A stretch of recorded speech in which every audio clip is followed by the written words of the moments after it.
Pakistan army में second lieutenant को क्या मराहत हासिल होती हैं, सेकंड लेफ्टिनेंट जो होता है उसकी क्या पावर है जी, पावर क्या है, बच्चे बहुत से पूछते हैं पावर क्या है जी, पावर क्या है। तो वो पावर जो है वो इख्तियारात को कह रहे होते हैं, बेसिकली उनकी जो रिस्पॉन्सिबिलिटीज़ हैं, उनके जो सीट की रिक्वायरमेंट्स होती हैं, उसके जो आर्मी एक्ट ऑर्डिनेंस के तहत जिनको वो सारे के सारे इख्तियारात हासिल हुए होते हैं, उन इख्तियारात की बात कर रहे होते हैं वो बेसिकली। तो पावर पूछते हैं जी पावर क्या है। तो बहुत से बच्चों से मैंने ये सवाल पूछा तो उन्होंने मुझसे कहा कि सर पावर से मुराद ये है कि बाकी महकमों में उसको क्या पावर होती है, क्या वो सब महकमों पे होता है, उसको क्या पावर क्या है, उसकी पावर कितनी है। तो ये पावर शावर नहीं होती पुत्र, ये हर सीट के अपने इख्तियारात होते हैं, हर सीट की अपनी रिस्पॉन्सिबिलिटीज़ होती हैं और उसकी रिस्ट्रिक्शंस होती हैं। तो जिस एसओपी, जिस रूल्स, जिस ऑर्डिनेंस, जिस एक्ट के तहत वो महकमा चल रहा होता है, उस एक्ट, उस ऑर्डिनेंस, उन रूल्स के तहत जो उस सीट के अगेंस्ट उसको पार्स इख्तियारात हासिल होते हैं वो उन्हीं के अंदर काम कर रहा होता है और उन्हीं के अंदर उसको रह के काम करना होता है। उसकी कुछ रिस्पॉन्सिबिलिटीज़ और लाइबिलिटीज़ भी होती हैं जिनके तहत उसने रहना होता है, उनके अंदर रहना होता है, और वो लॉ ओबेइंग स्टूडेंट्स होते हैं और लॉ के बगैर वो कोई काम नहीं करते, ये बात ज़हन में रख लें। और वो लॉ के ऊपर सबसे ज़्यादा सख्ती से खुद अमल करते हैं, तो इसलिए उनको उन सीटों पे लगाया जाता है और उन सीटों पे वो काम कर रहे होते हैं। तो आप अभी बच्चे होते हो तो आप कहते हो जी पावर कितनी है उसकी। तो मैंने एक कमेंट में एक बच्चे को लिखा, मैंने कहा जी उसकी इतनी पावर होती है कि वो एक वक्त में 2 ट्रक उठा सकता है।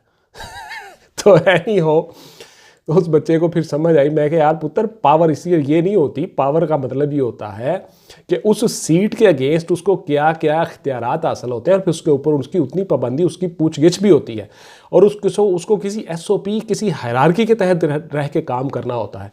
तो इस तरह से वो हर सीट का होता है। हाँ, इसको नुएसेंस वैल्यू आप कह सकते हो कि आम पब्लिक में उनकी वैल्यू कितनी है, उनकी ग्रेस कितनी है, वो अच्छे लग रहे होते हैं यूनिफॉर्म पहन के, वो एक ऑनर वाली, इज्जत वाली जॉब होती है, एक ऑनर ज़्यादा होती है सोसाइटी में।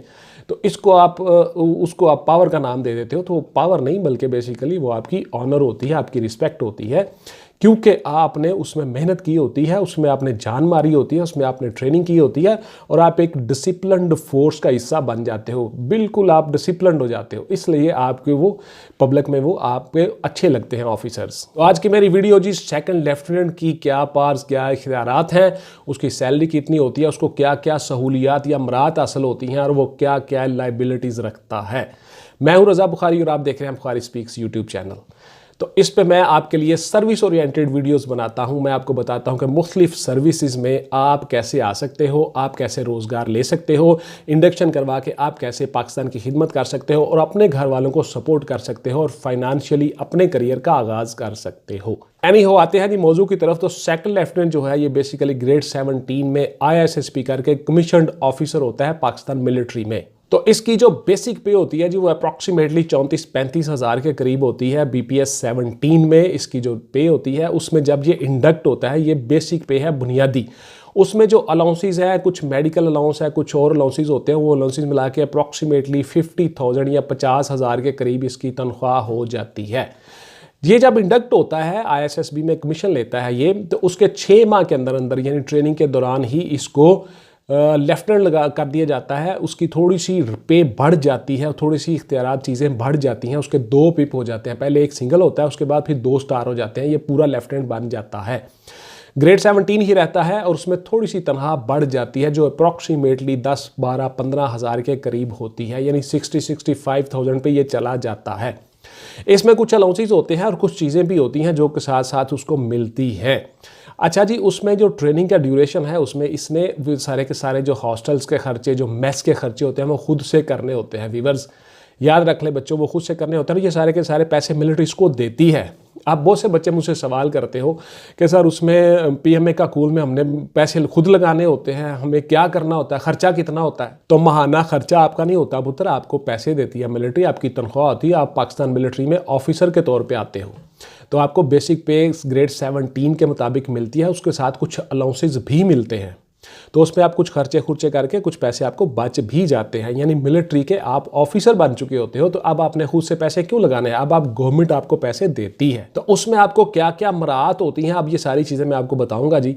हमारे मुल्क में जो मुख्तलिफ गोल्फ क्लब होते हैं, जो कंट्री क्लब होते हैं, जो मिलिट्री के कंटोनमेंट बोर्ड के अंदर जो क्लब होते हैं, जहाँ पे स्पोर्ट्स होती है, मुख्तलिफ चीज़ें होती हैं, उन सब क्लबों में, उन सब कंट्री क्लबों में, उन सब गोल्फ क्लबों में, उन सब ऑफिसर्स क्लबों में, इन सब की जो फ्री एंट्री होती है, इन सब की फ्री मेंबरशिप होती है, वो सारे के सारे मिलिट्री ऑफिसर्स, कमीशन्ड ऑफिसर्स की होती है।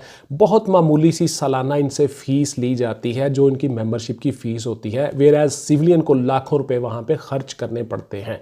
तो ये एक सहूलत होती है, ये एक मराहत होती है जी। दूसरे नंबर पे जो हमारे लेफ्टिनेंट साहिबान होते हैं, उनको ये मराहत होती है कि उनको एक बंदा दिया जाता है जो उनका अर्दली होता है, ऑर्डरली, या उसको कह लो आप कि उनका बटमैन होता है। वो सारे के सारे उनके काम करता है, वो उनको एक अलाउ होता है, एक उनको गवर्नमेंट की तरफ से दिया जाता है। ये भी एक फैसिलिटी होती है जो उनके छोटे मोटे काम करता है, उनकी यूनिफॉर्म वगैरह, उनके लिए खाना शाना लेके आना, उनके कमरे की सफाई करना वगैरह वगैरह। तो इनको रिहाइश नहीं मिलती वीवर्स बच्चों, इनको हॉस्टल्स में कमरे मिलते हैं। जो हमारे हॉस्टल्स होते हैं, जो हमारे ट्रेनिंग इंस्टीट्यूशंस में मुल्हिका हॉस्टल्स होते हैं, वहाँ पे इनको रिहाइश दी जाती है और वो भी गवर्नमेंट की तरफ से फ्री होती है। तो वीवर्स, लेफ्टिनेंट जो होता है ये जब तक कैप्टन नहीं बन जाता उस वक्त तक शादी भी नहीं कर सकता, कवारा होता है। तो उसमें उस वक्त तक उसको इसलिए मकान भी नहीं मिलता। जब ये कैप्टन बन जाते हैं और जो शादी कर लेते हैं, तब इनको रिहाइश गवर्नमेंट की तरफ से मिल जाती है और ये ग्रेड 18 में आ जाते हैं अप्रॉक्सीमेटली। और मेजर होने से पहले पहले इनको रिहाइश भी मिल जाती है और शादी होने पर इनका मकान इसको मिल जाता है। लेफ्टिनेंट जो होता है जी, इसको अप्रॉक्सीमेटली एक कंपनी का कमांडर लगा दिया जाता है। इनके अंदर जो होते हैं वो जेसीओज होते हैं, हवलदार होते हैं, उसके बाद फिर उनके नायक होते हैं, लाइन्स नायक होते हैं, और फिर उसके बाद जवान होते हैं। अप्रॉक्सीमेटली इनके अंदर जो है वो 200-250-300 नफरी होती है। कुछ सम टाइम यूनिट्स में इससे भी ज़्यादा हो सकती है, 400-500 नफरी भी इनके नीचे हो सकती है। तो इस तरह से इनको कंपनी कमांडर के तौर पे काम दिया जाता है और ये काम कर रहे होते हैं। बहुत सी नफरी इनके अंडर काम करती है। ये अपनी ट्रेनिंग मुकम्मल करने के साथ साथ बहुत सी गवर्नमेंट की जॉब में बहुत से टास्क भी इनको दिए जाते हैं और वो टास्क भी ये मुकम्मल करते हैं और अपनी ट्रेनिंग भी साथ साथ मुकम्मल करते हैं। ट्रेनिंग करने के बाद इनको यूनिट्स में डिप्लॉयमेंट की दी जाती है, इनको यूनिट्स में लगा दिया जाता है और उन्हीं यूनिट्स में ये अपने सीईओज़ के मतहत काम कर रहे होते हैं। और सीईओज़ अमूमन जो होते हैं, जो लेफ्टिनेंट कर्नल या कर्नल रैंक के बंदे होते हैं, उनके अंडर ये काम कर रहे होते हैं कमीशन्ड ऑफिसर के तौर पर। तो बहुत सी नफरी इनके अंडर होती है, बहुत से मुख्तलिफ टास्क इनको दिए जाते हैं, मुख्तलिफ काम दिए जाते हैं। जो कंटोनमेंट बोर्ड के अंदर, कैंट के अंदर, ये सारे के सारे अपने अपने यूनिट्स में काम कर रहे होते हैं। इनकी मुख्तलिफ यूनिट्स होती हैं और मुख्तलिफ इनकी मराहत और सहूलियात होती हैं और इस तरह से इनको वहीं पे अपनी यूनिट्स में वो सारे के सारे इख्तियारात हासिल होते हैं जो मिलिट्री में कमीशन्ड ऑफिसर्स को होते हैं। जब ये PIA या पाकिस्तान रेलवे में सफ़र कर रहे होते हैं तो उनको इनकी टिकट पर 50% रियायत होती है जी। सिविलियन से 50% ये कम पैसे देते हैं। ये भी इनको गवर्नमेंट की तरफ से एक सहूलत होती है। उसके अलावा व्यूअर्स, हमारे मुल्क में जितने भी मिलिट्री के हमारे हॉस्टल्स होते हैं, मिलिट्री के हमारे गेस्ट हाउसेज हैं, उसके बाद मिलिट्री के हमारे रेस्ट हाउसेज हैं, मिलिट्री के हमारे, वहाँ पे ये सारे के सारे बहुत मामूली पैसे देकर वहाँ पे स्टे कर सकते हैं, बच्चों के साथ जा सकते हैं, रह सकते हैं। वेयर एज जो हमारे सिविलियंस होते हैं उनको बहुत ज़्यादा पैसे देने पड़ते हैं और इनको मामूली पैसे देने पड़ते हैं। ये भी इनको मराहत और रियायत हासिल होती है। इसके अलावा जब ये कंफर्म हो जाते हैं, ग्रेड 17 में ये ट्रेनिंग मुकम्मल करके यूनिट्स में आ जाते हैं, तो फिर इनकी पे मज़ीद बढ़ा दी जाती है। इस तरह से इनकी पे कोई 80,000 90,000 के करीब हो जाती है जब ये सीनियर हो जाते हैं और कैप्टन बनने के अप्रॉक्सीमेटली करीब होते हैं। इनका एक सेट पैटर्न, सेट क्राइटेरिया होता है जिसके तहत इनकी प्रमोशन ऑलरेडी होती रहती है और स्टेप बाय स्टेप ये ऊपर जाते जाते हैं। एक मुकर्ररा एक अरसा होता है, उस अरसे के दौरान ये प्रमोट हो जाते हैं। इनका एक सर्विस स्ट्रक्चर होता है बाकायदा, उस सर्विस स्ट्रक्चर के तहत ये खुद ब खुद प्रमोट होते रहते हैं और हर प्रमोशन के बाद इन्होंने कुछ कोर्सेज भी करने होते हैं जो डिपार्टमेंटल कोर्सेज होते हैं। उनकी तफसील मैं अलग से किसी वीडियो में आपको बताऊँगा। तो व्यूअर्स, तनख्वाह और मराहत के अलावा, अपनी पावर्स के अलावा, इख्तियारात के अलावा, जिसको आप पावर कहते हो, ये पावर इसकी कितनी होती है, तो इन सब के अलावा मिलिट्री की जो जॉब है वो बड़ी इज्जत और ऑनर वाली जॉब होती है, यूनिफॉर्म वाली जॉब होती है। इसमें आप डिसिप्लिन के साथ रहते हो, एक सेट पैटर्न पे चलते हो। उसके बाद फिर आपकी लाइफ में पूरी की पूरी में एक डिसिप्लिन आ जाता है और आप अच्छी तरह से सोसाइटी में अच्छे फ़र्द के तौर पर सर्वाइव कर सकते हो और पाकिस्तान की खिदमत कर सकते हो। तो व्यूअर्स, कमीशन ऑफिसर्स जो होते हैं ये मिलिट्री में कमांडिंग ऑफिसर्स होते हैं, कमांड कर रहे होते हैं यूनिट्स को, नफरी को। इनके कंधे पर रैंक होता है, जिम्मेदारी होती है और ग्रेड 17 में होते हैं। और लेफ्टिनेंट के तौर पे जब ये काम कर रहे होते हैं तो बड़ी इज्जत और ऑनर वाली जॉब होती है, नो सेंस वैल्यू इनकी बहुत ज़्यादा होती है। उसके बाद फिर मिलिट्री में जाना हर बंदे का ख्वाब होता है। मुल्क के लिए, वतन के लिए आप अपने काम कर रहे होते हो, मुल्क और वतन के लिए लड़ते हुए अपनी जान कुर्बान कर देते हो, शहादत के मर्तबे पर पहुँचते हो। ये बहुत ऑनर इज्जत वाली जॉब होती है। हर बंदे की ये कोशिश होती है कि मैं मिलिट्री में ऑफिसर बनूं। तो देखिए, इनके पार्स और इख्तियारात के अलावा इनकी जो नॉइस एंड वैल्यू है, इनकी जो अपनी जो प्रेस्टीज है, इनकी जो इज्जत है, वो भी बहुत ज़्यादा मायने रखती है। एक यूनिफॉर्म का हिस्सा होते हो आप, एक फोर्स का हिस्सा होते हो। तो बच्चों, फिर इन्हीं बच्चों ने, इन्हीं लोगों ने आगे जाके ब्रिगेडियर बनना होता है, जनरल बनना होता है, इन्हीं में से फिर चीफ ऑफ आर्मी स्टाफ बनते हैं।